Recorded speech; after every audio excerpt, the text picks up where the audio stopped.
ብለዋችሁ ነው? ለሺ 500 ብር የተመዘገበው እንደገና በአዲስ ነው እንግዲህ ተቃጥሏል።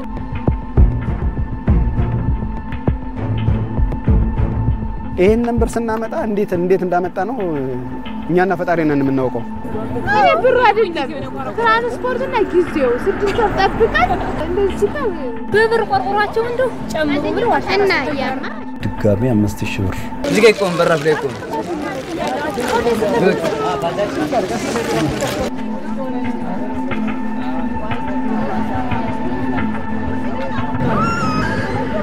ዳቦ ግዥለት እስኪ እናት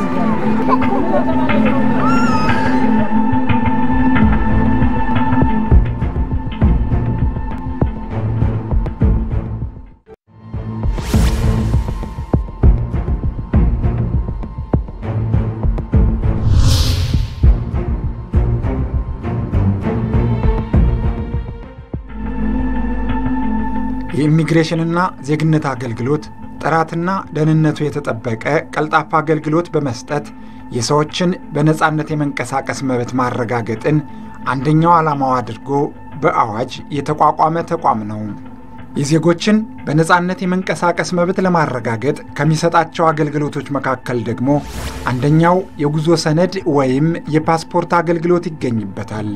የኢሚግሬሽንና ዜግነት አገልግሎት ዋና መስሪያ ቤቱ አዲስ አበባ ቢሆንም አገልግሎቱን ለዜጎች ተደራሽ ለማድረግ በአገሪቱ የተለያዩ አካባቢዎች ቅርንጫፍ መስሪያ ቤት ሊኖሩት እንደሚችል በአዋጅ በተቀመጠው መሰረትም በአማራ ክልል በባህር ዳርና ደሴ ከተሞች ላይ ቅርንጫፍ ከፍቶ እየሰራ ይገኛል። ስንት ብር ነው የሚከፈል? ለምዝገባ ነው። እስክሪፕት አንድ ጊዜ ስለሚያው 5000 ምናምን ብር ነው። አኬ የእንትን ነው የሚከፈል። እነሱ ስንት ያስከፍላሉ? 500 ብር መሰለኝ። 600 ብር ጠቅላላ 600። ከመስሪያ ቤቱ የጉዞ ሰነድ ወይም ፓስፖርት ለማውጣት የሚመጡት ሰዎች በኑሮ በትምህርት ደረጃቸው የተለያዩ ናቸው። አብዛኛዎቹ በዝቅተኛ የኑሮ ደረጃ ላይ የሚገኙ ፓስፖርት አውጥተው ወደ ውጭ ሀገር በመሄድ ሰርተው የራሳቸውንና የቤተሰባቸውን ሕይወት ለመቀየር አልመው የሚጠባበቁ ናቸው። ይሁን እንጂ በአማራ ክልል ባህር ዳር ቅርንጫፍ ጽሕፈት ቤት የሚሰጠው አገልግሎት ከአዋጁ ጋር የተጣረሰ ተገልጋዮች የሚንገላቱበት፣ ሰብአዊ ክብራቸው የሚጣስበት፣ ለማህበራዊና ኢኮኖሚያዊ ችግሮች የሚጋለጡበት ሆኗል። ከተገልጋዮች አንደበት በተደጋጋሚ ጩኸት ከፍ ብሎ ይስተጋባል።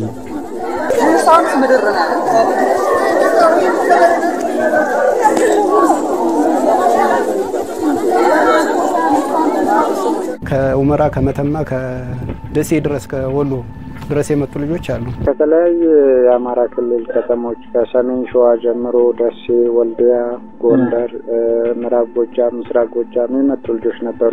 አሁን ያው ልጆቹ የሚገርም በቀጠሯቸው መጡ፣ ተናገዱ አልቻሉም። እኔን ጨምሮ። የት ነው? ከየት? መቄት ነው። ከመቄት ነው የመጣችሁ? ከየት ኖሮ ነው የመጣችሁ? ከስማዳ ነው። መቼ ነው የመጣችሁ? ስንት ቀን? አንድ ቀን ገባችሁ ከደሴ እዚህ? የት አደራችሁ? ወረታ።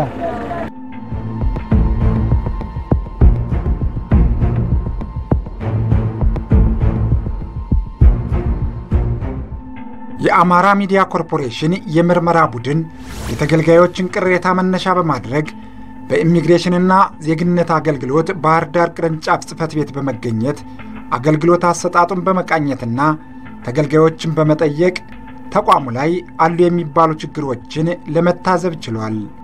አመለከትኩትኝ በነሐሴ 5 በኦንላይን ሞላንና በኢትዮጵያ ንግድ ባንክ 5000 ብር አስገባና ከዛ ለጥቅምት 11 ተቀጠርኩኝ። ጥቅምት 11 ለአሻራ ነው የር ነው ለአሻራ ስንሄድ ሰው በዝቷልና ብለው በማዕተም ቀጠሮ ሌላ ቀጠሮ ለጥር 14 ቀጠሮና ማህተም በተደገፈ መልኩ ማለት ነው። ትናንትና ገብቻ አደርኩ ዛሬ ነበር አሻራ መሰጥ ቀጠሮ መች አለፈብን በቀጠሮ አይደለም እነሱ እንዴት ቀጠሮ አለፈ እኮ ነው የሚሉ እነሱ ቀጠሮ አለፈ እኮ ነው ግንቦት 7 ላይ ተመዘገብኩ ተሳሳ 14 እዚህ እንድትገኝ መጣው ቀረ እና ሆነ የለም አነባረሩ ሰው እነሱ ቀጠሩን በቀጠሯችን መጣን አሁን አይቻልም የታል ቀጠሮ ያንቻው ቀጠሮ ወረቀቴንማ በዚህ ያስጣፍኩት እሱ ላይ ይቻላል በዚህ 14/4/2017 መቼ ላይ ነው ሞልተሽ ነበር? ግንቦት ላይ ነው የመጣው ግንቦት ላይ አሁን መጣው ተሳሳ 14 ቀጠረኝ በቀጠሮ የመጣው ግንቦት ሰኔ ሐምሌ ነሐሴ ምን ዝም ብለህ ስታስብ ሙሉ ስንት ቆይታል 8 ወር ነው እናንተ እናንተ ደግሞ ምን ሆኖት ነው? አምሽር ነገር ተቀረታ ወስደን ልናሰጣቸው ነው። የም ባጠባቂዎችን እና ቀጠሯችሁ መቼ ኖሮ ነው? በ3 እናንተ ምን ሆነባችሁ? ቀጠሮ ነው? ቀጠሮ አልፎባችሁ ነው?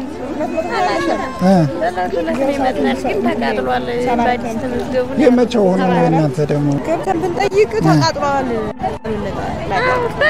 በቀኔ እኔ እኮ እየተንከለከልኩ አስመዝግቤ ሲሄድ መቼ ነው የመጣሽ? ሐሙስ ዕለት ቀንሽ የነበር ሐሙስ ዕለት ነው እና ለቱ ኦኬ። ያንቺ መቼ የሞላችሁት ነው? መጣ በመታወቂያ መዝግቦ ሰጥልኝ ብሎ ማለት ነው። እና አጋጣሚ ለስራ በዚህ የሚመጡ ራሱ ቢሮአችን አይቀሩ እኛ ግን አልመጣንም። ቀናችን ዛሬ ነው ቀደም ብለን መጣን። በነሐሴ በሐምሌ ነው በ2500 እና ቀኑ አልፎባችሁ ነው እናንተ? ዛሬ ነው ቀኑ ዛሬ ነው የ2500 ቀናችን ዛሬ ጓደኛሞች ናቸው። ቀጠሯቸው ነው መጥተው አንድ ሰዓት አልተቀሩ ተመሳሳይ ቀጠሮ ኖሯቸው አንድ ቀን ነው ቀጠሯቸው። በሰልፉ ምክንያት ግን እንደዚህ በሰልፍ እንዴት የዘች ማስገብ አንድ ተነጥላቃ ሰልፉ ማለት ነው። አላማዬን አሳካለሁ ብሎ መጥቶ አላማው መሳካት ነው ያለበት አይደለም። ግን እንደዚህ ባላሰበው ነገር እንደዚህ ተቃጥሏል። ምን ይቃጠላል? ኮምፒውተር የያዘው ነገር እንዴት ይቃጠላል? ደረሰኛ ያለው ነገር እንዴት ይቃጠላል? ማህተም በማህተማቸው መሰረት ነው። በዚህ ማህተማቸው መሰረት ነው እንትን ያልነው በቀጠሯችን ነው። አይ ተቃጥሏል ስራው ተበላሽቷል የሚባል ነገር ከሆነ በማህተም ቀጠሮ መቅጠር አልነበረባቸውም። ነገ ነው ቀጠሮ ያያለችን ያሳየች ነው የተጻፈላትን ግን ተቃጥሏል ተብላለች። አውራ እብን አሁን ባለፈው ጥር ወር ላይ ለጥር 14 እየተባለ በእናንተ ተቋም ድጋሚ ቀጠሮ የተሰጣቸው ተቃጥሏል ይባላሉ። በለቱ ተገኝተው ማለት ነው። አሁን ቀኑ አልፎባቸዋል ነው ምንለው? ምንድነው ሌላ የሲስተም ችግር የገጠማቸው የለም? አሁን የተከስካቸው ተገልጋዮች ቀጠሮ ተሰጥቷቸዋል። ለምን በርካቶቹ እንደዛ ቀድም ስናነሳቸው የነበሩ ችግሮች ውስጥ ከሚገቡ አብዛኛው ሰው ከችግር ለመከላከል ከልዩ ልዩ ችግሮች ለመከላከል እነዚህን ደግሞ ቀጠሮ ይዘን ሰተን ብናስተናግድ ቀጠሮ ሰጣችኋቸው ሁለተኛ ቀጠሮ በለታቸው ግን መስተናገድ ይችሉ ነበር። እነሱ አሁን ስለበዛባቸው የእናንተን ጫና ለመቀነስ ነው ሌላ ቀጠሮ የሰጣችኋቸው እንጂ እነዚህ ሰዎች በለቱ ተገኝተዋል። በለቱ ተገኝተው ጥር 14 ተባለው ኦኬ ጥር 14 እንስተናግዳለን ብለው መጡ። ሲመጡ ተቃጥለዋል አላችኋቸው ማለት ነው። እነሱ በለቱ የመስተናገድ አቅሙም እድሉም ነበራቸው። የማን ነው ችግሩ ሊሆን ይችላል? በርካታ ቁጥር ያለው ሰው ላይ ፎከስ አደረግን እኛ።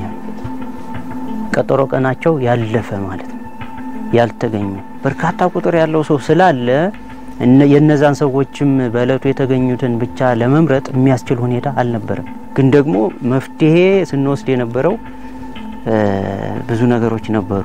ቀጠሮ መስጠቱ አንድ መፍትሄ ነው። ቀጠሮ መስጠቱ እኮ የሚባለው በርካቶች ሰዎች ላይ ትኩረት ስላደረግን ነው ቀጠሮ የምንሰጥበት ምክንያት። የሲስተም ችግር አለው ተቃጥሏል ሊያስብል የሚችል የሲስተም ችግር አለው ወይ የማይስተናገዱ ከሆነስ ማይሆን ተስፋ መስጠቱ አስፈላጊ አይደለም ብዬ ስለማምን ነው። ለምን ተስፋ ሰጣችኋቸው? ለምን ቀጠራችኋቸው? ተቃጥሏል እንደሚል ማሽኑ ካወቃችሁ ተስፋ መስጠት አስፈላጊ አይደለም ብዬ አምናለሁ። የቆየ የማቴሪያል ኢንፍራስትራክቸር ያለበት ግን ደግሞ ተገልጋዩ በጣም በርካታ የሆነ እንጂ ሁሉንም በአንድ ጊዜ እኮ የዛን የሆኑ ራሱ መጨረስ ይቻል ነበር። እንደምትሰሩ አምናችሁ ነው ቀጠሮ የሰጣችኋቸው። 400 500 ሰው በቀን መጥቶ ተቃጥሏል ሁሉ ጊዜ ሲሄድኒ ተቃጥሏል ተባልን እያሉ ነው የሚወጡ። እና የማይስተናገዱ ከሆነ አይ በቃ ያንተ አልፏል ነው መባል የነበረበት የመጀመሪያው ቀጠሮ ላይ ወይ ደግሞ ትናንት አልፈዋል በቃ ልናስተናግድ አንችልም መባል ነበረበት። ትራንስፖርት አክስሮ መጨረሻ ሁለተኛው ቀጠሮም ተቃጥሏል ተባለ ማለት ነው። ለተለያየ ችግር አልዳረጋችኋቸውም ወይ? ኃላፊነትስ ማን ነው የሚወስደው ለነዚህ? አዎ ተገልጋዮች በአጠቃላይ ሁኔታው የተቸገሩ ብዙ የተጎዱ ሰዎች እንደሚኖሩ ምንም ጥርጣሬ የለኝም። ግን ደግሞ ሶሉሽን በርካታ ሶሉሽኖች ግን ያንን ሁኔታ እንዳይሰፋ ለማድረግ ግን ብዙ ርቀት ግን ሄደናል። እንደነዚህ አይነት ዜጎች ከየትኛውም የአማራ ክልል አካባቢዎች ረጅምና አድካሚ መንገድ ተጉዘው አገልግሎት ለማግኘት በየቀኑ የኢሚግሬሽንና ዜግነት አገልግሎት ባህር ዳር ቅርንጫፍ ጽሕፈት ቤት ይገኛሉ።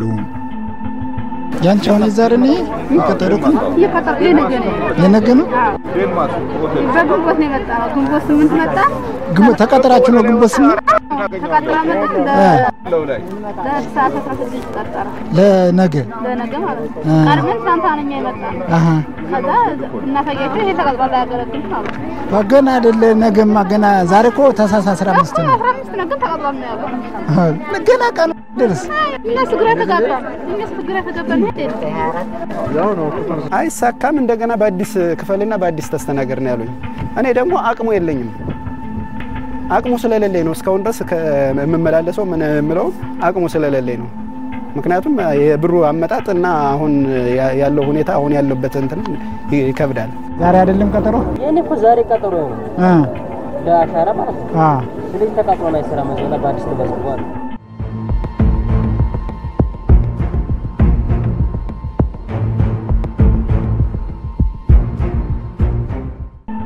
በኢሚግሬሽንና ዜግነት አገልግሎት ባህር ዳር ቅርንጫፍ ጽሕፈት ቤት በተለይም አዲስ ፓስፖርት ለማውጣት የሚጠበቅባቸውን ሰነድ አሟልተውና የሚጠበቅባቸውን ገንዘብ ከፍለው አሻራ እንዲሰጡ ቀጠሮ ተሰጧቸው ከ5 እስከ 8 ወራት ጠብቀው ከቀጠሯቸው ከ2 እና 3 ቀን ቀድመው ተገኝተው ከተገልጋዩ ብዛት የተነሳ ወረፋ ለመያዝ ከእኩለ ሌሊት ጀምረው መንገድ ዳር ተሰልፈው ሲነጋ ከተቋሙ ሰራተኞች አንዱ እንደዋዛ ወጥቶ ለተገልጋዮች መርዶ የሚመስል ነገር ነግሯቸው ይገባል። አሁን የነበረ የኛ ቀጠሮ ህዳር 17 ነበረ የአሻራ ቀጠሮ። አንድ ሳምንት ጨምርበት 17 ማለት ኦልሞስት ወደ ጥር ታህሳስ 4 አካባቢ ኦልሞስት ከቀጠሯችን ቀን በላይ 2 ሳምንት ካጉላሉን በኋላ ነው ኃላፊው ወጥቶ እንደዚህ በሲስተም ችግር ምክንያት ኤክስፓየር አድርጓል መክፈል የምትችሉ ከፍላችሁ ተስተናገዱ የሚል ምላሽ ሰጠ። ማዚያ ላይ ነው የተመዘገቡት። ከማዚያ ለነሐሴ አሻራ ልትሰጥ ብሎ መቀጠሩኝና ነሐሴ ሲሄድ አሻራ አይደለም መስታወቂያ ምዝገባ ነው ብሎ መለስ። መስታወቂያ ተመዝግቤ ተመልሼ ጥቅምት 7 ቀን አሻራ ትሰጫለሽ ተባልኩ። እንደገና ጥቅምት 7 ለአሻራ ስንሄድ ዛሬ ለጥቅምት 7 የቀጠርናችሁ ዛሬ አናስተናግዳችሁም ለ25 ነው ተባልን። እዛ ለ25 ቀን ብለን እንግዲህ በጣም የሩቅ ቦታ ስለሄድን እንዴት ለምን ምን ተላታለን ስንል አዛው ቆይተን በ25 ሰልተን መጣን አሻራ ለህዳር 23 ፓስፖርት ትወስዳላችሁ ተባልን። አሁን በ23 በቀጠሮ ሲሄድ ፓስፖርት አልተሰራም ችግር አለበት አሉ። ችግሩ ምንድነው አስረጁት መስላቸው በቃ ለአንድ ችግር እናስረዳት አንጠበቅም የተቀረው እናሳፍርሻለን ብሎ ዘበኛ ያቀርቡኝ። ብሬን ከፍዬ ዓመት ሙሉ ተንከላክሼ እንዴት ችግሩን አጣፍሩብኝ ነው አልኳቸው። በቃ ላንቺ ማስረዳት አይጠበቅብኝም እንዴት ገንዘቤን ከፍዬ እኮ ነው ብላችሁ ገንዘብሽን መንግስት ነው የበላልሽኝ ያናውቅልሽ ማለት ምን ያደርጋለሁ አልቅሼ ተንከላክሼ መጣሁ። ምን ብለዋችሁ ነው? 1500 ብር የተመዘገበው እንደገና በአዲስ ነው እንግዲህ ተቃጥሏል። መጣነው ለታሻራ ስንሰጥ ማለት ነው መጠቂያ ምዝገባ ብለው ቀጥሮ ሰደዱልን። ከዛ አሁን ደግሞ ስንመጣ ተቃጥሏል። እንግዲህ በ5000 ብር እንደገና በአዲስ ተመዝገበ። ቀጠሯችሁ ነው ዛሬ የነበረና? አዎ የነበረ ነሐሴ ላይ ነው አይደል? ያንቺ ሞላሽ የ5000 ብር ምንም ነገር መፍትሄ የለውም። ዝምዳችሁ ተመዝገቡ አለ ጻፍ። ቀጠሯችሁ ኦንላይንም አሁን ነበር ዛሬ መቼ ነው ታዲያ? ታህሳስ 3 ማለት ነው። እና ምን ይሻላል? ብሩስ ተቃጥሏል ተባልና ይሄን የተቃጠለውን ብር ሴት እናመጣዋለን እኛ የደሃ ልጆች ነን። ገብቷል? ይሄንን ብር ስናመጣ እንዴት እንዳመጣ ነው እኛና ፈጣሪ ነን የምናውቀው። ልጄ ከጓደኛው ጋር ነው ተመዘገበ። 2000 ብር ከፈለ። በዚህ መንገድ ነው የተከፈለ። በርግጥ ባንክ ላይ ነው ሪሲቱን ያዘ፣ ተቀጠረ። አሁን በቀጠሮ መጣ። አሁንም ሌላ ቀጠሮ ተሰጠ። አሁንም በሁለተኛው ቀጠሮ ሲመጣ ዞር በል ተቃጥሏል ተብዬ ተባልኩ። ያለቀሰ መጣ ማለት ነው። መቃጠል ምን ማለት ነው? ይሄ ልጁን እንደውም አንተ ምን ሰርገሃል ማለት ነው፣ ቀጠሮ አሳልፈሃል ማለት ነው። ቀጠሮ አክብሮ ያልመጣ ሰው ሊል መመሪያ ይኖራል። ስለዚህ እጅን አላስገባም። የራስ ተከፍሎ አንተ ተቀመጥለው ልጁ ይሄ ብሎ ወዲያ ወራ በታምር ተቀጠሮ የቀነሰ ምንም ያስተላልፉት ያስተጓጉሉት ነገር የለኝም። የተነገረኝም በቃል ነው፣ በደብዳቤ አይደለም። ቀጠሮም ተነግሮኝ ነበረ። በቀጠሮ መተጓጉል ከሆነም ጥሩ ነው፣ ግን አይደለም። ምክንያታቸው ሳይታወቅ 5000 ብር ገብቷል ተብሎ 2000 ብር እንደተከፈለ ቀጥታ ወደ 5000 ብር በመግባት 5000 ብር ከፈልና ደነግጥ ነው ያለኝ። የሆነ ጸሐፊ ነገር ናት በጉዳዩ በተመሰለ በቀን ብለሽ አስረጂ፣ በቃ ሌላ ምጣቸው የተባለች ምትመስል አስረጂ። እኔ እኮ ከተረዳሁ አንድ ነገር ምረዳ ሰው ነው። አሁን 2000 ብር አንሰራም ብሎ የ5000 ብር መስራት ምን ማለት ነው? ይሄ እንደዚህ አሁን እንዳገር ተሰጥቶ ምን አይነት ያፈጠጠ ያገጠጠ ዝም ብሎ ማንንም ማስለቀስ ዝም ብሎ ደስ የሚያረካው ሰው አለ። እንደዛ ጠቅላላ በእኛ ቀጠሮ አሁን 400 ሰው ነን። ለጥር 14 ተቀጠና 400 ሰው ነን። ከ400 ግን ተመዘጋግበን የመጣና 93 ሰዎች አለና ፕሮሰስ ላይ ያለ ነው። ጠቅላላ አሁን የምታስበው ይሄ ሰው ፕሮሰስ ላይ ያለ ሰው እንደዚህ ተቃጥሏል ሲባል ያ ሰው ከብት ሽጦ በበርበሬ በቃ እህል ሽጦ ምናምን ሽጦ ነው ከገጠር የመጣ ተበድሮም በብድርና ቁጠባ ተበድሮም የመጣ ህዝብ ነው ያለ። እናንተ ጫና አድሮባችሁ ቀኑ ተራዝሞባቸው ሊሆን ይችላል። እዚህ ሳምንትም ሰንብተው ሳይደርሳቸው የነበሩ ልጆች አናግረን ስለነበርና ከልጆቹ ከመጡበት ከአቅማቸውም ጋር ተያይዞ እንደገና ሙሉ ተገቢ ነው ወይ? ከ2 ወር በላይ ቅዳሜና እሁድ እረፍት የሚባል ነገር አያውቅም ነበር፣ እንደ ቅርንጫፍ ማለት ነው። እሁድን ጨምሮ ያም በመደበኛ ሰዓት ሳይሆን የምንገባ የነበረው በሌሊት ገብተን ኦልሞስት 11 ሰዓት አካባቢ ጀምሮ ከቤት እንንቀሳቀስ ነበር። አብዛኛው ሰው በጊዜው ያልተገኘ ወይ ደግሞ መንገድ ተዘግቶብኝ ልዩ ሁኔታዎች የሚያቀርብ ስለነበረ ቢያንስ እሱ ላይ ማተኮር አለብን ብለን በርካታ ነገሮችን ተጋፍጠን ስንሰራ ቆይተናል። ነገር ግን ደግሞ እንደ ሀገር አጠቃላይ እነዚህ ያለፈባቸው አገልግሎቶች ጊዜ ተቀምጦለት በዘመቻ መልክ ስንሰራ ቆይተን ታህሳስ 1 ጀምሮ ያለፈበት አገልግሎት ተቋርጧል።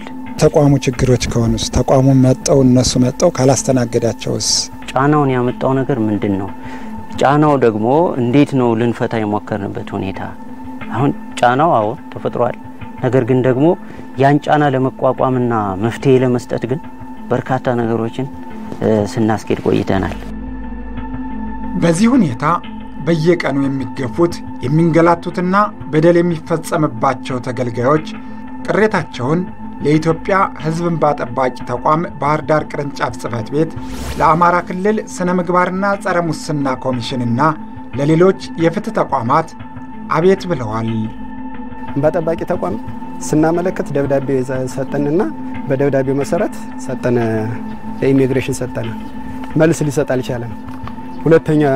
ሁለተኛ ደብዳቤ ሰጠን፣ መልስ ሊሰጠን አልቻለም። ሶስተኛ ናስጥ ተብዬ ወስጄ ሰጠው፣ መልስ ሊመልስ አልቻለም። ጥቆማው እንደመጣልን ያደረግነው ምንድነው?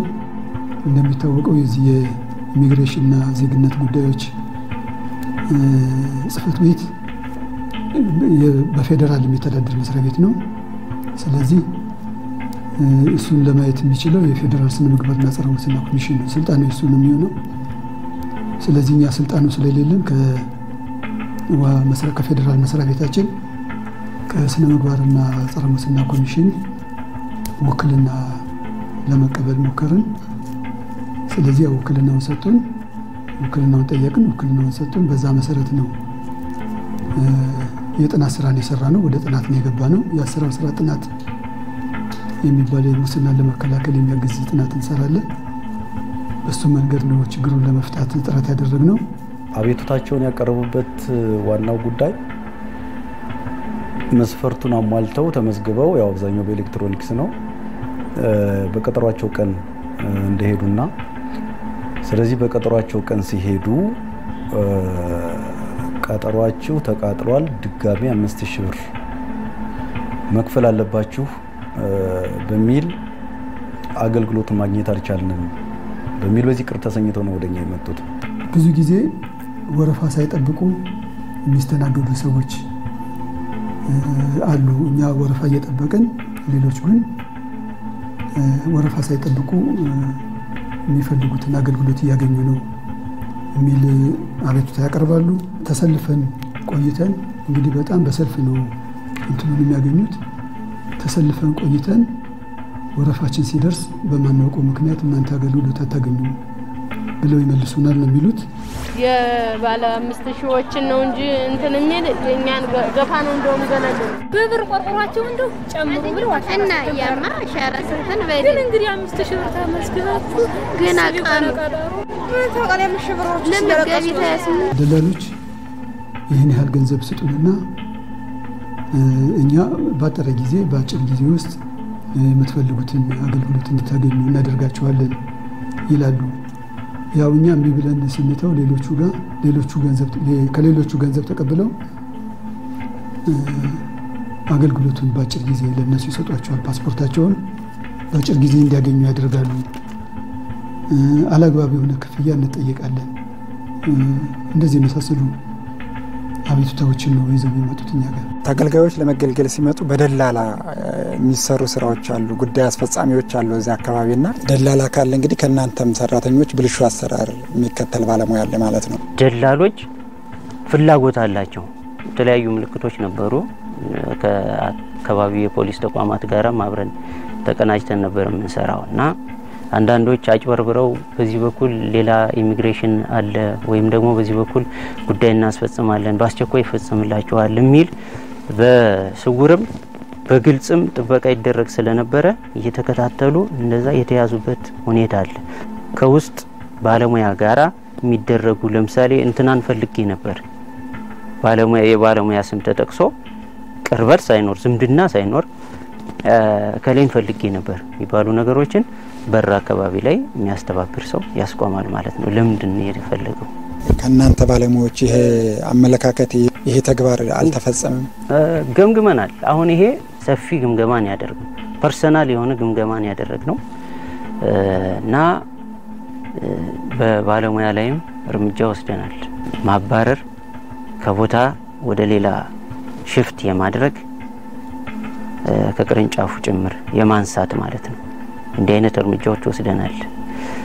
በጊዜያዊም በቋሚ ሰራተኞች ላይም ጭምር ማለት ነው።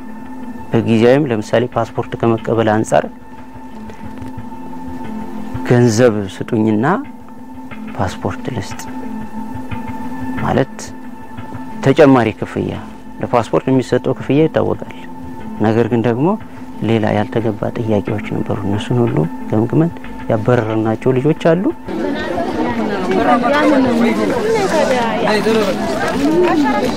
ወይ መግባት ወይ ተሻግሮ መተማ እዚህ ጋር ይቆም በራፍ ላይ ይቆም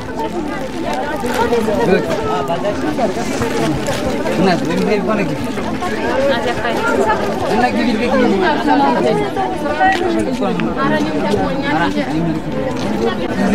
አንተ ብቻ ነው ግቢ ወይ ተሻግረሽ ተቀመጭ እናትዬ ወይ ግቢ አታርክሚ። ከባህር ዳር ብቻ የመጣ አይደለም። ከሁመራ፣ ጎንደር፣ ወሎ የትም ቦታ የመጣ ነው። ጃዊ በዚህ ምስራቅ ምዕራብ ጎጃም ያየናቸው ችግሮች ምንድናቸው?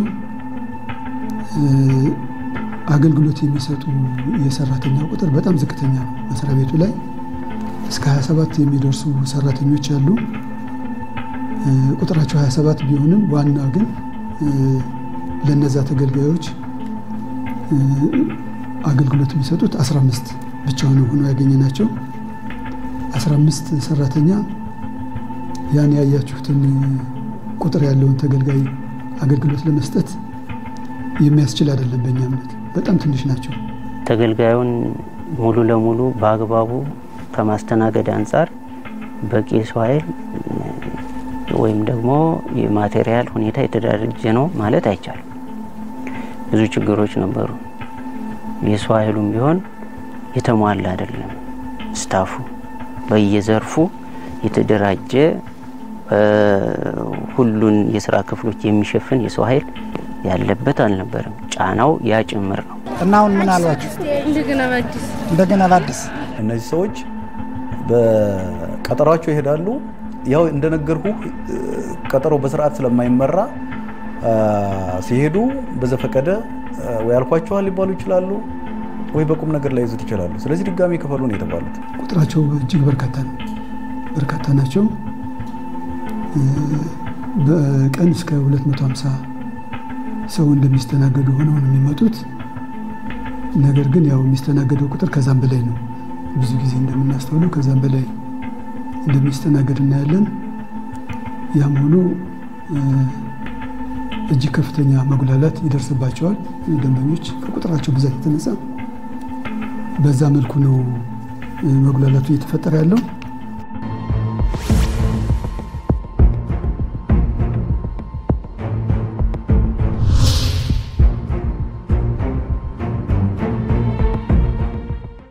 ተቋሙ ተገልጋዮች ለጠየቁት አገልግሎት ተገቢውን ምላሽ ካለመስጠቱም በላይ የተገልጋዮችን ክብር ዝቅ የሚያደርግ አለፍ ሲልም በተገልጋዮች ላይ ዱላ የሚመዝ ሆኗል።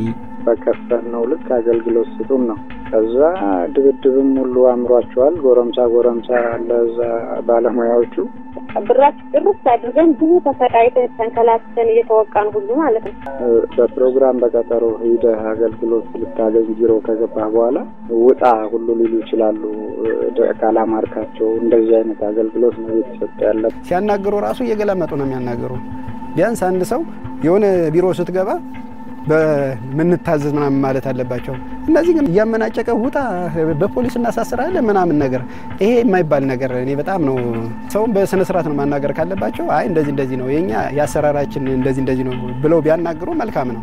ግን ይሄ ሁሉ ሰው ደግሞ ከበረሃ መጥቶ ጥሩ ነገር ነው መናገር ካለበት። ማይ እንደዚህ ያሰራር ችግር ግድፈት ስላለ ያስቲስተካከል ድረስ ነው ብለው እንትን ማለት ያለባቸው። እነዚህ ግን ምን በማመናጨቅና በቃ ሰውን እንትን በማለት ነው እንትን የሚሉት።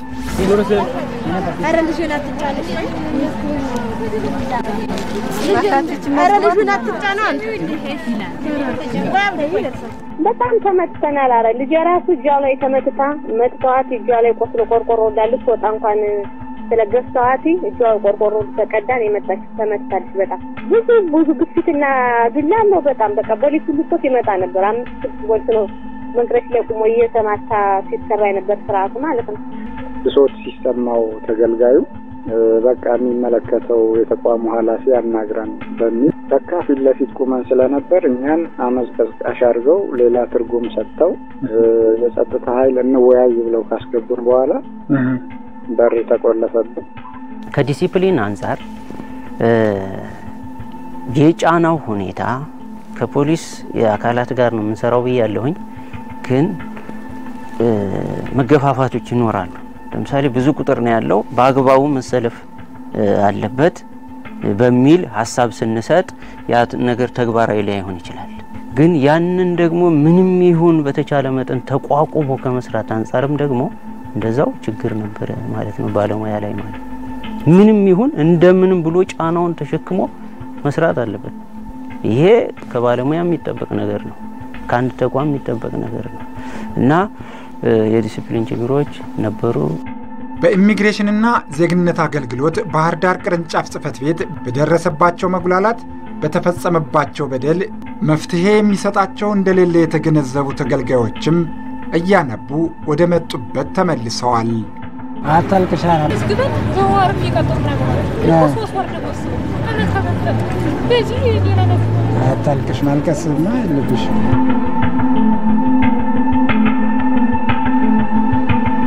የኢሚግሬሽንና ዜግነት አገልግሎት አሰጣጥ ተስፋ አስቆራጭ በመሆኑ ሕጋዊውን ትተው ሕገወጥ አካሄዱን ለመከተል እያስገደዳቸው ነው። ይህንንም ተገልጋዮች ያረጋግጣሉ። ፓስፖርት ነው በባህር ሕገወጥ ነው። ወደ ውጭ ለመሄድ ፓስፖርት ስለሌለ ያማደጋሉ አይደል? የራሳቸው እኔ አሁን ሁለት ይጃለው በባህር ይጃለው በሳዑዲ አረቢያ ማሻራ ሁለቴ ይጃል ሳሩ አንዴ ሰራ ሳሩ መግባት አልችልም። ቁጥራቸው ጥቂት የማይባሉት ደግሞ የት እንደሚሄዱ ግራ የገባቸው ናቸው። ወዴት ነን? ከዛ ሶስተኛ ላይ ራዛማን ወደ ሀገራችን ወደ ቤታችን ነው። አዲስ አበባ ያወጣዋል። ወልዴ የሚመጣ መጣ አመጣ ወልዴ እናወጣ በቀረዲስ ወዲስ ባካ የኢሚግሬሽንና ዜግነት አገልግሎት ባህር ዳር ቅርንጫፍ ጽሕፈት ቤት የሚሰጠውን የፓስፖርት አገልግሎት ፈልገው ለብዙ ቀናት በተቋሙ ዙሪያ ሲያሳልፉ ከረሃብና ጥሙ ባሻገር ሲያድሩ ላልጠበቋቸውና ሊወጧቸው ለማይችሉ ችግሮች የተጋለጡ ስለመኖራቸውም ተገልጾልናል። አልጋ ይዘሽ ነው ያለሽ? ለዘመድ ጋር ነው። ከዛዚ ሰው ማበዝኝ ወጭም እስኪ ያዘ ሰው አንተ አንድ ዳቦ ተላካ አንድ ለራስ አለ አይደል? ቆቀማው ግን ሰው ቤት ላይ ልጅ ዘመድ ነው ያላችሁ እናንተ? ወለል ቅዳሜ ዕለት እኮ አልጋ ምናምን ውድ ሆናል። 200 ብር ለአንድ ቀን አዳር 200 ብር ሲሆን ወለል እና ለዚህ አካባቢ ወለል 50 ብር ፓስፖርት ልናስጨርስ መጣን። ምንም ነገር ጉዳይ እንትን ስላላለቀልን እንደዚህ ተቃጥሯል ስለተባልን ወደ ቤተሰቦቻችንስ እንዴት እንድር ተመልሰን እዛ ጎዳና ላይ እዛ ኮብልስቶን ላይ ተኝቶ የሚደፈሩ ሴቶች ሁሉ አሉ። ይሄን ሁሉ ሰው የነሱን ወክልና ይጀናውን እኔ እንትን ምል ያለ ምክንያቱም እኔ እዚሁ ስለሆንኩኝ ምንም እንትን የሚልብኝ ነገር የለም። እነዚህ ልጆች ግን ስራ እንትን ፓስፖርት እናወጣለን ብለው መጣው የሚሄዱበት አጣው ያልጋ የምግብ የሚከፍሉት ነገር አጣው። አሁን ሴተኛ ዳር የሆኑ ልጆች አሉ። አልጋ ቤት እየከፈልን ብር ወጪ በጣም ወደ ብዙ ወጪ አጣውት። እንግዲህ በብራንዳ ላይ እንዳላድር ሴት ልጆች ነን ብዙዎች ስለሚደርስብን ያለውን ከወዳችን ቆጥበን ለአልጋ ቤት እየከፈልን ነው ወር ተቀምጬ የመጣው። አንድ ወር ቆይቶ መጣው ለአልጋ 200 ብር ነው ተከፍሎ ነበር። አራት ስንበላ ምሳን ደግሞ በጣም ስቃይ አለ።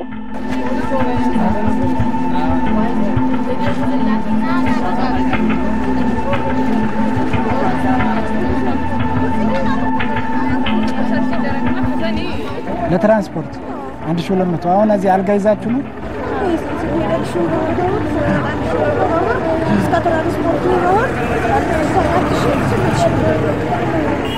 አንደኛ መንገድ ተዘግቶ ነበር ታስታውስ ከሆነ እነዚህ ልጆች እንዴት ብለው ይሄዱ ወደ ሀገራቸው። ሁለተኛው ችግር ደግሞ እሱ ነው። ስለዚህ መንገድ እስከሚከፈት እንደገና ሌላ አንድ ሳምንት ጠበቁ ማለት ነው። 3 ሳምንት በአጠቃላይ ማለት ነው። ውጭ ላይ ያደሩ እንግዲህ ዳቦ ግዥለት እስኪ እናት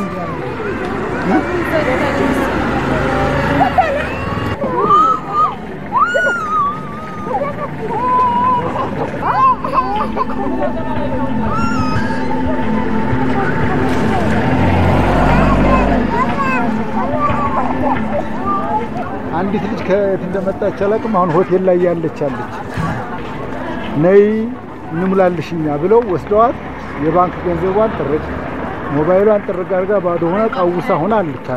አንዲት ከቦረና የመጣች ልጅ አራጣ ተበድራ 20 ሺህ ብር መጣች ፓስፖርት ልታስጨርስ ተመዘገበችው ላይ ተመለሰች ስትል ያራጣው ገንዘብ አለቀ። እዚያ ባላራጣው አንጫለ እዚህ ደግሞ አልፎሻልና ዞር በል ተብላ ወድቃ አገኘናት ወሰድናት አነጋገርናት በሳንቲም ተዋክተን ብሎም ቦረና ገባች። ዘራፊዎች እኮ አሉ፣ ሴቶች የሚተናኮሉ አሉ በጨለማ። አንዲት ሴት ያው እኔ ባህር ዳርም ስለነበርኩኝ የምሄደው በጠዋት ነው። እነሱ ግን ስጋት ስላለባቸው ወረፋ ለመቅደም ብለው ሌሊት ይሰለፋሉ እዛው አጥር ላይ ማለት ነው።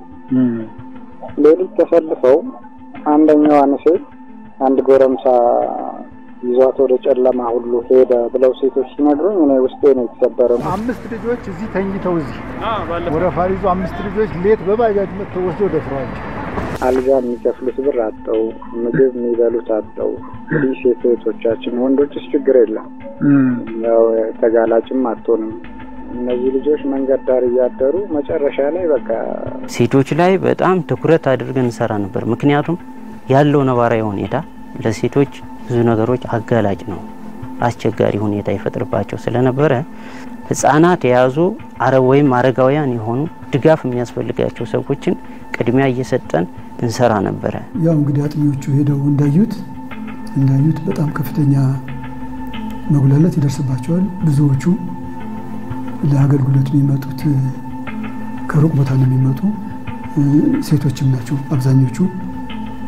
ከቤተሰብ ተለይተው ነው የሚመጡት። ስለዚህ አገልግሎቱን ባሰቡት ጊዜ የማያገኙ ከሆነ የገንዘብ እጥረት ይገጥማቸዋል። እንደተባለው ደግሞ ሌሊት ነው ተሰልፈው ከሌሊት ጀምረው በጠዋቱ ወጥተው ተሰልፈው ነው አገልግሎቱን ለማግኘት የሚሞክሩት። አንዳንዴ ሰልፍ ይፈርሳል።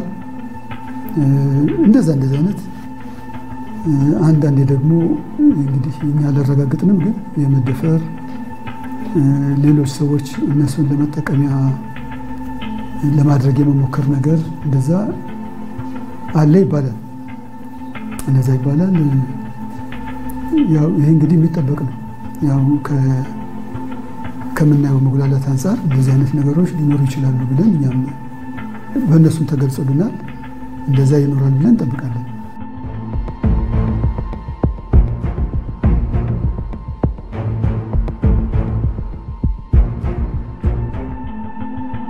እነዚህ አብዛኛዎቹ ቁጥራቸው በወጣትነት የዕድሜ ደረጃ ላይ የሚገኙ ተገልጋዮች በአገልግሎት አሰጣጡ ከሚደርስባቸው የገንዘብ የማህበራዊና የስነ ልቦናዊ ችግሮች በዘለለ ሰርተው ራሳቸውንና ቤተሰባቸውን ለመርዳት የባከነባቸው ውድ ጊዜያቸው ይቆጫቸዋል።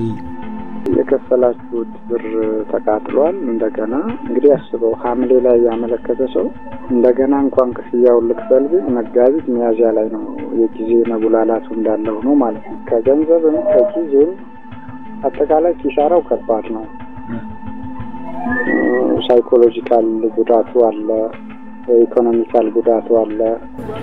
ብር አይደለም ትራንስፖርትና ጊዜው 6 ወር ጠብቀን እንደዚህ ጊዜው የኔንም ብትወጣስ ነው ስንት ሀገር እንደመጣስ ጊዜያችን መቃጠሉና አሁንም ደግሞ እንደገና እንዳዲስ እናወጣ ቢባል ሌላ 4 ወር 6 ወር የሚቀጠረው ቀጠሮ ነው። አላግባብ የተከፈለው ክፍያ በምን መንገድ ሊመለስ ይችላል?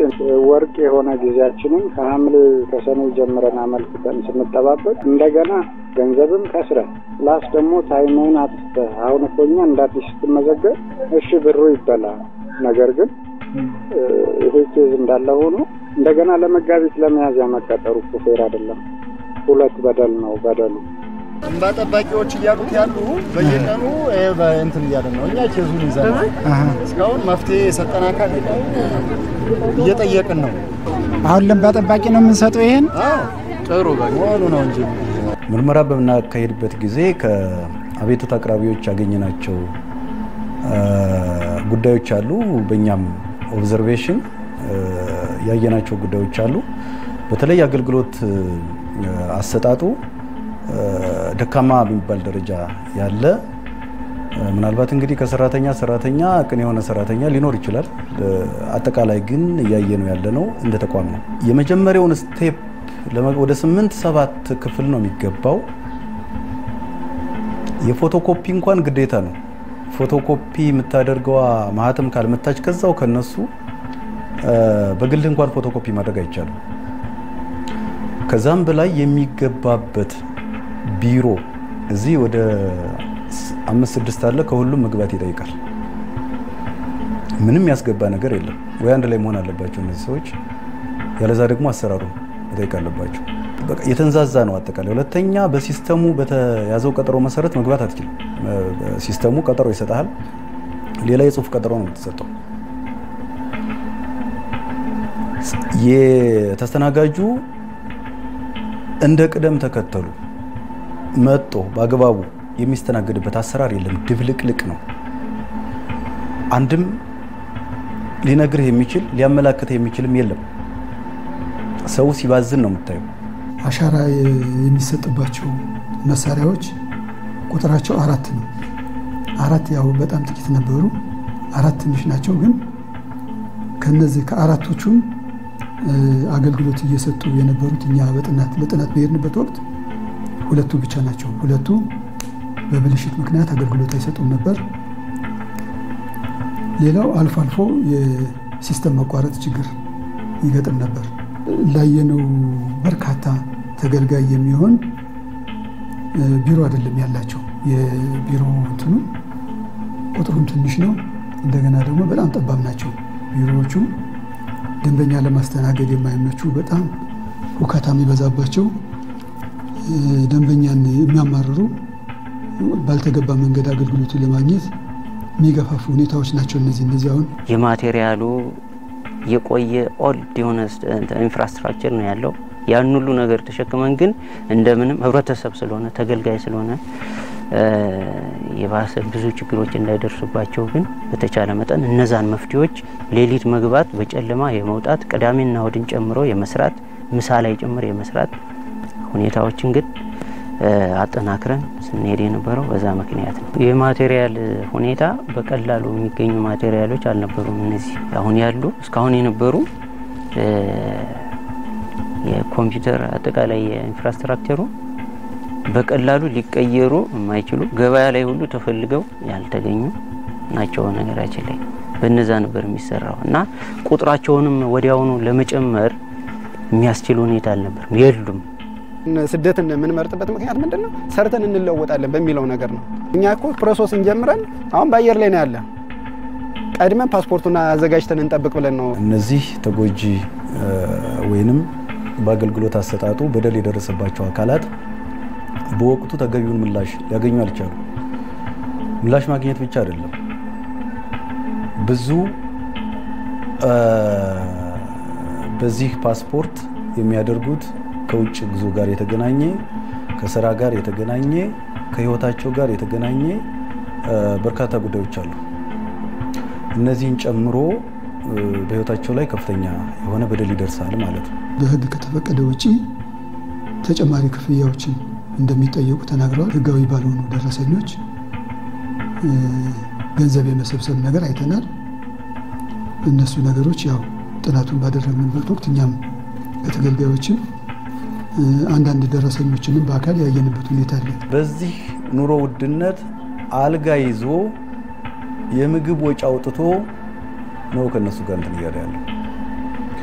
በዚህ ሁኔታ ቀልጠፍ ባለ መንገድ በዘመነ መንገድ ማስተናገድ ሲገባ ማጉላላቱ የሚያመዝን ተቋም ስለሆነ ተቋማችን አንቀጽ 30 በማቋቋሚያ አዋጁ 1142/2011 አንቀጽ 31 ላይ ማንኛውም ተቋም ለተቋሙ የሚጠይቀው ምላሽ እንዲሰጥ የተጠየቀውን ሁሉ አግባብ በሆነ መልኩ እንዲያቀርብ ግዴታ ይጥላል። ይሄን አለማድረግ ደግሞ በወንጀል እንደሚያስቀጣ በአንቀጽ 32(1) ላይ ቀደም ብዬ በጠቀስኩት አዋጅ ተቀምጧል።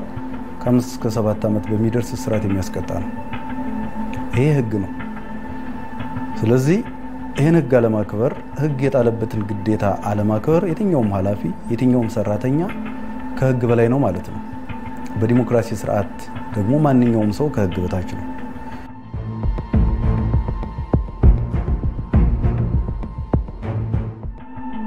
የኢትዮጵያ ሕዝብ እንባ ጠባቂ ተቋም ባህር ዳር ቅርንጫፍ ጽሕፈት ቤት ለተገልጋዮች ቅሬታ ምላሽ እንዲሰጠው በተደጋጋሚ ለኢሚግሬሽንና ዜግነት አገልግሎት ባህር ዳር ቅርንጫፍ ጽሕፈት ቤት 3 ጊዜና ለዋናው መስሪያ ቤት 1 ጊዜ በደብዳቤ ቢጠይቅም ምላሽ ሊሰጠው አልቻለም። ከኢሚግሬሽን እና ዜግነት መምሪያ ምላሽ ማግኘት መቻል አለበት። በተደጋጋሚ በተለያየ መዝገብ ነው አቤቱታቸውን ያቀረቡት። ምላሽ እንዲሰጡን ጠይቀናል። አንድም ምላሽ ሊሰጡን አልቻሉም። እስከ 3ኛ ደብዳቤ ድረስ ጽፈናል። 2ኛ ድጋሜ ደብዳቤ ጻፍን። እሱም ምላሽ ሊሰጡን አልቻሉም። 3ኛ ደብዳቤም ጽፈን ምላሽ አልሰጡንም። ከዛ በኋላም ለዋናው መስሪያ ቤት ጽፈናል ደብዳቤ፣ ለዋናው ለፌደራሉ ማለት ነው። እሱንም በአካል በባለሙያ በእኛ ባለሙያ በአካል ሄዶ እንዲያደርስ በማድረግ ደብዳቤውን አድርሰናል። እሱም ምላሽ አልመጣም እስካሁን። ለኔ አሁን ይሄ ነገር አዲስ ነው። በነገራችን ላይ ፈቃደኛ አለመሆን የሚባለው ከየት እንደመጣ በጣም ለምን ብዙ ያደረግናቸው ነገሮች ስላሉ ደብዳቤ ጽፈውላችኋል። ለምሳሌ ቅሬታ በተደጋጋሚ በየቀኑ ስለሚሄድላቸው በነከሌ ጉዳይ እስኪ ማብራሪያ ሰጡን እያሉ እኛ ከአራት ያላነሱ ደብዳቤዎችን አይተናል። እናንተ ምላሽ አልሰጧቸው ስትሉ ለፌዴራሉ የኢሚግሬሽንና ዜግነት አገልግሎት ደብዳቤ ጽፈዋል። እሱም ምላሽ አልሰጣቸውም። ደብዳቤዎች በተለያየ ጊዜ መጥተውልናል። ኮሙኒኬሽን ግን በስልክም ተነጋግረን እናውቃለን። በአካልም ደግሞ ከስታፉ ጋራ እንደውም የቀደመ ሌላ ስብሰባ ነበረኝ እኔ ራሴ አስቸኳይ ስብሰባ ነበረኝ። ስብሰባውን አቋርጬ ጭምር ነው ለመጀመሪያ ጊዜ ገና የመጡ ጊዜ ጭምር ወጥቼ ያነጋገርኳቸው። ግን ከዛ በኋላ በደብዳቤዎች ደግሞ የሚጠየቁ ነገሮች ነበሩ። እነሱን ደግሞ ምላሽ ለመስጠት በጋራ ያው እንደ ሀገር አይደለ እንደ ሀገር አንድ ተቋም ነው፣ ቅርንጫፍ ነን እኛ። እንደ ቅርንጫፍ ደግሞ ኮሙኒኬት ማድረግ አለብን። ይህንንም ሐሳብ እየነገርናቸው ነው።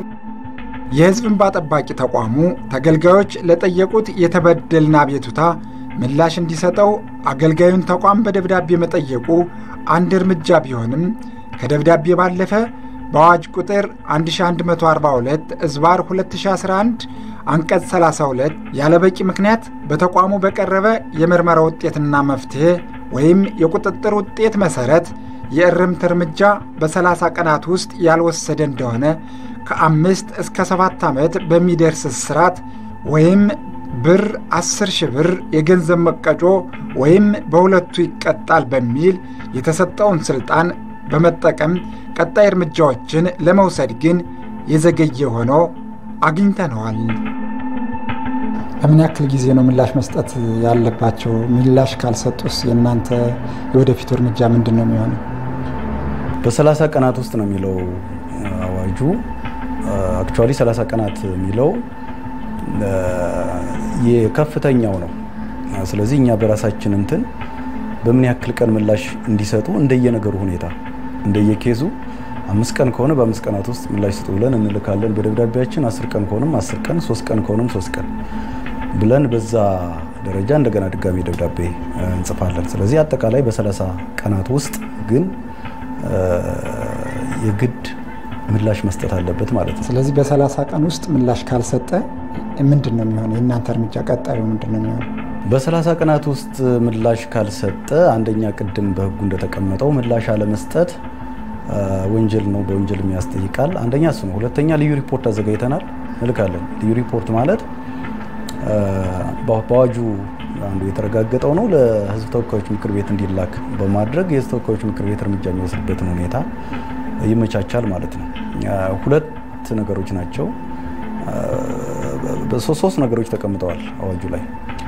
አንደኛው ልክ አሁን እያደረግነው እንዳለ ነው በሚዲያ በማስ ሚዲያ በመገናኛ ብዙሃን ይፋ ማድረግ ማጋለጥ ነው። በሁለተኛ ደረጃ ለቅደም ተከተል ነው ማለት አይደለም። ይሄኛው ለህዝብ ተወካዮች ምክር ቤት ልዩ ሪፖርት ማቅረብ ነው። በሶስተኛ ደረጃ ደግሞ የወንጀል ክስ ተጠያቂ እንዲሆኑ ማድረግ ነው። እነዚህን ስቴፕ በተከታታይ እንወስዳለን ማለት ነው። የኢሚግሬሽንና ዜግነት አገልግሎት አሁን የባህር ዳር ቅርንጫፍ እናንተ ማየት ስልጣኑ የላችሁም? እነማንን ነው እናንተስ የምታየው? መግፋትስ ይቻላል ወይ? የኔ አይደለም የፌዴራል ተቋም ስልጣን ነው ብሎ መግፋትስ ይችላል ወይ? እዚህ አገልግሎት ራሱን ችሎ እንደሚሰጥ ተቋም ምላሽ መስጠት የለበትም ወይ? የመጀመሪያው ከዋናው መስሪያ ቤት ጋር የሚያገናኛቸው ጉዳይ ቢኖር እንኳ ራሳቸው ተነጋግረው መፍትሄው ሊሰጥ የሚችለው በቅርንጫፍ ጽሕፈት ቤት በኩል ነው። ይሄ መገፋፋት ትክክል አይደለም። ምክንያቱም ይሄ ኢሚግሬሽን እዚህ ባህር ዳር ቅርንጫፍ ላይ ሲቋቋም እዚህ አካባቢ ላሉት መሰል ጉዳዮች ችግር ለመፍታት ነው። አገልግሎት መስጠት አንድ ነገር ሆኖ ችግር መቅረፍም ጭምር እኮ ነው። ብናውቅበት እኮ ዜጋውን ነው የተቀመጥንበት ወንበር ህዝብን ልናገለግል ነው የተቀመጥነው። ያን የወከለንን ማህበረሰብ ነው እየገፋ ነው ያለ ነው። ስለዚህ ያለ እነሱ እኛ ደሞዝም ሊከፈለን አይችልም። እዛ ተቀመጥንበት ቦታ ላይም ልንቀመጥ አይገባም። እና የመጀመሪያው ቅርንጫፍ ጽሕፈት ቤቱ አመራር አለው። በአመራሩ በኩል ይህን ችግር መፍታት መቻል አለበት። ምክንያቱም ሁሉም ስራ ከአመራር ነው የሚመነጨው። ጥሩ ሊደርሺፕ ካለ አጠቃላይ ከላይ እስከታች የአገልግሎት አሰጣጡ አጠቃላይ ሁለንተናዊ ስራው መልካም ነው ሆኖ የምታየው። ሊደርሺፑ ጥሩ ካልሆነ ወይም አመራሩ ጥሩ ካልሆነ ደግሞ በተመሳሳይ መልኩ እስከታች ድረስ የምታየው የአገልጋይነት ስሜት ሳይሆን የተገልጋይነት ስሜት አይነት ነገር ይፈጥራል። ኃላፊነቱን እንደዚህ ብሎ አይደለም የሚወጣው። በትክክል አገልግሎቱን የሚመራውን ሰራተኛ ወይም ሌላ አካል እሱን ታሳቢ አድርጎ ቅን አገልግሎት መስጠት ሲገባ ነው። ከኮሙኒኬሽን አንፃር ሌሎች ዘርፎች አንፃር ደግሞ ኮሙኒኬት ማድረግ ይኖርብናል። ኦሬዲ ደግሞ ሶሉሽን ለመስጠት ደግሞ ሂደት ላይም ጭምር ተቋሙ ስለነበረ እንደ ቅርንጫፍ ጽሕፈት ቤት የሆነ ተቋም ምላሽ ላለመስጠት ጥረት የምናደርግ አይደለንም። በደንብ ተነጋግረን ሶሉሽኑን ለመንገር ያህል ነው። ኮሚሽናችን ማድረግ የሚችለው ይህንን ጥናት ከዋና መስሪያ ቤቱ ጋር ለመስሪያ ቤቱ እንልከዋለን። ከዋና መስሪያ ቤቱም ጋር እንነጋገርበትና ያው የሚመለከታቸው ሰዎች ኃላፊዎቻችን ይነጋገሩበታል። እነዚህ ችግሮች ከስሩ እንዲፈቱ ማድረግ ነው የኛ አሁን ያለን ማድረግ የምንችለው እሱ ነው። ከዛ ውጪ የተፈጸሙ የሙስና ወንጀሎች ናቸው ብለን የምናስባቸውን ወደ ፖሊስ ኮሚሽን የማስተላለፍ ነገር ነው የሚኖረው። ከነሱ ምላሽ ማግኘት ስላለብን ውሳኔ አልወሰንም። አሁን እንወስናለን። በሂደት ላይ ነው ውሳኔ እየወሰንን ነው ያለነው። በቂ ማስረጃ አለን። በዚህ ሁኔታ ባለን መረጃ ባገኘነው ውሳኔ እንወስናለን ማለት ነው። የተባለው ነገር ምንድነው? በክልሉ መንግስት የሚዳኝ ተቋም አይደለም፣ ተጠሪነታችን ለፌዴራል መንግስት ነው በሚል ነው እነሱም ደረታቸውን ነፍተው ምን ይመጣብኛል አይነት ነገር ነው። ተነሳሽነቱና ፍላጎቱ ካለ መቀየር ይቻላል። ስለዚህ መግፋት አይቻልም። አልተገለገልንም ያሉ ሰዎች አሉ። ኮምፕሌናቸውን ይዘን መፍትሄውን እንዲሰጥበት ጭምር ከተቋሙ ጋር ተነጋግረን ኦሬዲ ፕሮግራሙ ተይዞላቸው ወደ ተግባራዊ ሂደት ላይ ያለ ማለት ነው። አገልግሎት ልንሰጥ አይደለ ዋናው አላማው። ስለዚህ ዋናው መስሪያ ቤት ላይ እዚህ አዲስ አበባ የሚሄዱ ከሆነማ አስፈላጊነቱስ ምን ያክል ነው ቅርንጫፍ ጽሕፈት ቤቱ? ስለዚህ መግፋት አይቻልም። ሁለተኛ ነገር ደግሞ አብዛኛው ነገር እዚሁ ነው የሚሰራው። አንዱ ተጠያቂነት የሚባለው እኮ ይሄ ነው። አንድ ነገር እዚህ ላይ የምናገረው ለዚህ ተቋም በህግ ስልጣን ለተሰጠው አካል ምላሽ የማይሰጥ ተቋም ለተራው አገልግሎት ፈላጊ እንዴት ነው ምላሽ ሊሰጥ የሚችለው? 3 4 5 ደብዳቤ ጽፈን ለኛ ምላሽ ያልሰጠ ተቋም አገልግሎት ፈልጎ ለመጣው ለግለሰብ አገልግሎት ፈላጊ እንዴት ነው ምላሽ ሊሰጥ የሚችለው? ለዚህም ነው ትኩረት ሰጠን መታሰብ መቻል አለበት የሚለው። በመንግስት ኃላፊነት ተሰጥቶት በአዋጅ የተቋቋመ ተቋም ላይ አገልግሎት ሰው ፈልጎ ሲመጣ ያደለው አገልጋይ ከመቀመጫው ተነስቶ ፈገግታ ሰጥቶ ሰላምታ አድርጎ ነው አገልግሎት መስጠት የሚችለው።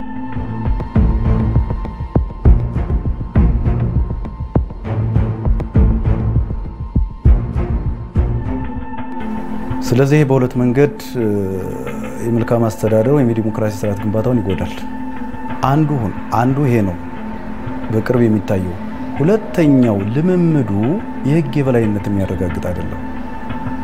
ይሄ ተቋም ህገ መንግስታዊ ተቋም ነው። በአዋጅ ስልጣንና ተግባሩ ተወስኖ በዚህ በቅርንጫፉ በተቋቋመበት ተቋም የመልካም አስተዳደር በደሎችን የሚከላከል የሚያርም ተቋም ነው። ይሄ እኔ አይደለሁም ማንም አይደለም። ፓርላማው የኢትዮጵያ መንግስት ህጉ በሚፈቅደው መሰረት ህግ አውጪው ያው ባወጣው ህግ የሚገዛ ነው። ይሄ በዚህ ህግ አልገዛም ማለት ጥሩ ልምምድ አይደለም። የመልካም አስተዳደር ስርዓቱን የዲሞክራሲ ስርዓቱን በተለይ ደግሞ የህግ የበላይነት እንዲረጋገጥ የሚደረገውን ጥረት የሚያኮስስ ነው።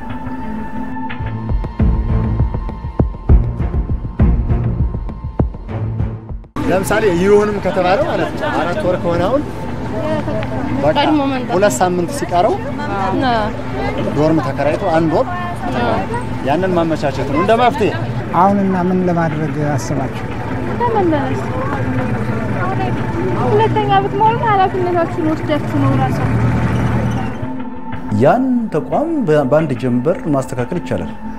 ቀላል እኮ ቢያንስ እንኳን ተራ ማስያዝ እኮ ትንሹ ነገር እኮ የሆነ ቁራጭ ወረቀት ጽፎ ለሚመጡት ቅድሚያ ሰጥቶ እኮ በዛ መሰረት መስተናገድ እኮ በጣም ቀላሉ ነገር ነው፣ ትንሹ ማለት ነው። ይሄን እንኳን ማድረግ ማይችሉ ናቸው።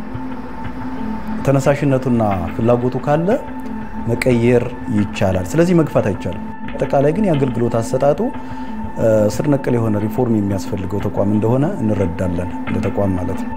ያገቡም ካሉ ሚስቶች ናቸው። መከበር የሚገባው መስጠት የሚገባውን ክብር እንዲሰጡ መሆን መቻል አለበት። እኛ ትናንትና በዚህ በደል ውስጥ አልፈን አለባብሰን ብናልፈው ይሄ ችግር አሁንም እየሰፋ በተለይ ሴቶቹ ጋር የሚደርሰው ጉዳት እጅግ በጣም ከፍ ያለ ነው እና ተቋሙ ሊጠየቅ ይገባል፣ ኃላፊነቱን ሊወጣ ይገባል። መንግስት ባለበት ሀገር መንግስት እንደሌለ ነው የሚታየው። መጀመሪያ የአገልግሎት ስሜት ሊኖረው ይገባል። እዛ አካባቢ ያለ አመራር ሰራተኛ በሙሉ ማለት ነው። ተገልጋይ አገልጋይ ነን እኛ እዚህ የተቀመጥነው። ያ የሚመጣው እኛን ይወከለን ከኛ በላይ የሆነ ከኛ በላይ ክብር ያለው ሰው ነው የሚመጣው። ግብር ከፋይ የተለያየ አይነት በዛ ነው ደሞዛችን የምናገኘው። ስለዚህ ይሄን ታሳቢ ያደረገ ሪፎርም ተሰርቶ የትኛውም አካል ሳይጉላላ ተጠያቂነት በሰፈነበት መንገድ ምንም እኮ ተጠያቂነት እኮ የለም ምን ሲታመስ ነው የሚውለው። እናንተም ሄዳችሁ ኦብዘርቭ ማድረግ ትችላላችሁ። እኔም ራሱ በቅርቡ ላወጣ ሄጄ ነበር። በነገራችን ላይ ፓስፖርት ላወጣ ሄጄ ነበር። ከማህበረሰቡ ጋር ሁኛ አይቼዋለሁ። ሲታመስ ነው የሚውለው። የትኛው ቦታ ላይ ልሰለፍ ብዬ ለማወቅ እንኳን ይከብዳል። ከውጭ ያለው እንትን አለ፣ ከውስጥ ያለው አለ። የት ቦታ እንደምትቆም የት ቦታ ላይ ወረፋ እንደምትይዝ ከየት ገብተህ የትኛውን ጉዳይ እንደምትፈጽም አይታወቅም። ስለዚህ ኦሬዲ የአገልግሎት አሰጣጥ ዘመኑን የመጠን አይደለም።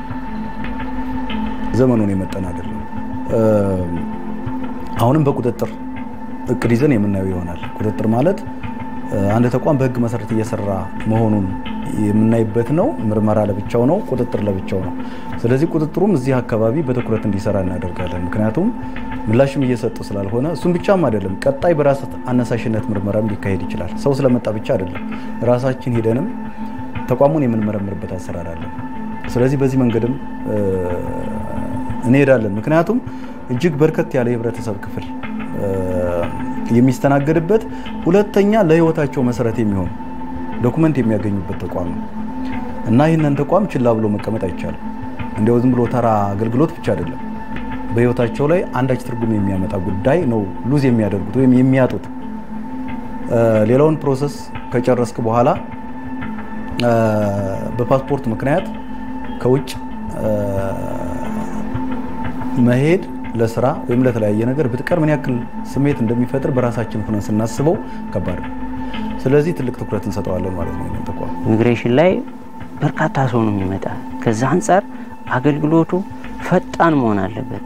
እንደ ተቋሙ ያምናል፣ እኛ እንደ ቅርንጫፍም እንደዚሁ በደንብ ነው የምናምነው። እኛም ከህብረተሰቡ የወጣን ሰዎች ነን፣ የምንኖረው ህብረተሰቡ ውስጥ ነው። ስለዚህ ችግሩን በሙሉ እናውቀዋለን። አገልግሎቱ በአግባቡ ሲሰጥም እንደሰታለን፣ ራሳችንም ጭምር። ስለዚህ ተቋሙ በሰው ኃይል በደንብ ተደራጅቶ አሁን ተግባራዊ የሆነ ያለው ቴክኖሎጂ ሙሉ ለሙሉ ስራ ላይ በቅርቡ ይጀምራል። እሱ ተግባራዊ ሲሆን በጣም ፈጣን የሆነ አገልግሎት ይሰጣል። እሱ ብቻ ሳይሆን የሰው ኃይልም ጭምር በአግባቡ ይደራጃል።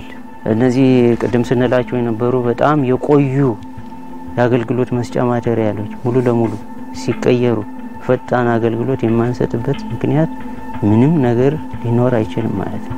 ምላሽ እንዲሰጧችሁ ከዚህ ከክልል ካለው ቅርንጫፍ ወይም ባህር ዳር ካለው ቅርንጫፍ እስከ ፌዴራል ተቋሙ ድረስ ደብዳቤ ጽፋችኋል። እስኪ እንደው ሂደቱን እንከተልን በልና እዚህ በኋላ የእናንተ መዳረሻ የት ነው የሚሆነው? ለክትትልም እንዲያመቸን ምንድን ነው የምታደርጉት? ሁለት ነገሮችን እናደርጋለን። አንደኛ ያለን መረጃ ላይ ተመስርተን ውሳኔ እንሰጣለን። በሁለተኛ ደረጃ ምላሽ ባለመስጠት ለፍትህ እንጽፋለን። ያው ህጉ የሚለው የምርመራ ሪፖርቶቹን ከማስረጃዎቹ ጋር አድርጎ ለሚመለከተው አቃቤ ህግ ሪፖርት ያደርጋል ነው የሚለው። ትዕዛዝ የደረሰው አቃቤ ህግ ደግሞ አስፈላጊውን በመጥቀስ ክስ ይመሰርታል ነው የሚለው። በዚህ መሰረት ይህንኑ እናደርጋለን። ህጉ እስከሚፈቅድልን ድረስ እንሄዳለን። በፍትህ ቢሮ በኩልም ዝግጅታችን ጨርሰናል። በዚህ መልኩ ምላሽ ባለማግኘት ጉዳዩን ወደ ፍርድ ቤት ወደ ጠቅላይ አቃቤ ህግ ወስደን በሱ ደረጃ ቀጣዩን የህግ ስቴፕ ወይም የህግ ደረጃ በማለት ስርዓት መልክ እንዲይዝ ማድረግ አለብን ማለት ነው። እንግዲህ ተስፋችን አሁን እየተካሄደ ያለው የሪፎርም ሂደት አጠቃላይ የሚያመጣቸው ቴክኖሎጂዎች ናቸው። ቅርንጫፍን ከማስፋፋት ጀምሮ አሁን ይሄ ክልል በጣም ሰፊ ነው። ሰፊ የሰው ኃይል ነው ያለው። ተገልጋዩ ብዙ ነው። አንደኛ ከቅርበት አንፃር፣ ሁለተኛ ቅድም ያልናቸው ጫናዎችንም ከመቀነስ አንፃር ለሁለቱም ነው። ለአገልግሎት ሰጪውም ለተገልጋዩም ጭምር ጠቃሚ የሚሆነው በአቅራቢያው ብራንቾችን የማስፋፋት ሁኔታ ነው። እስካሁን የነበሩን 2 ቅርንጫፎች ናቸው፣ ደሴ ላይ እና ባህር ዳር ላይ ነው የነበሩት። ነገር ግን አሁን ተጨማሪዎቹ 3 ሆነው እነዚህም ደብረ ብርሃን ላይ፣ ወልዲያ ላይ እና ጎንደር ላይ ይሆናሉ ማለት ነው።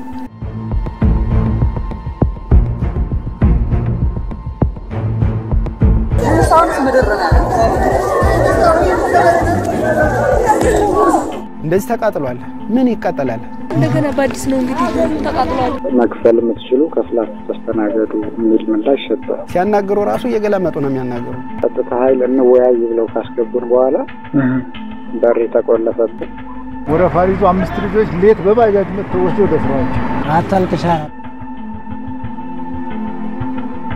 እነዚህ በኢሚግሬሽንና ዜግነት አገልግሎት የባህር ዳር ቅርንጫፍ ጽሕፈት ቤት አገልግሎት አሰጣጥ ምክንያት ከሚሰሙ የተገልጋዮች አቤቱታና የመፍትሄ ተማጽኖዎች ጥቂቶቹ ናቸው።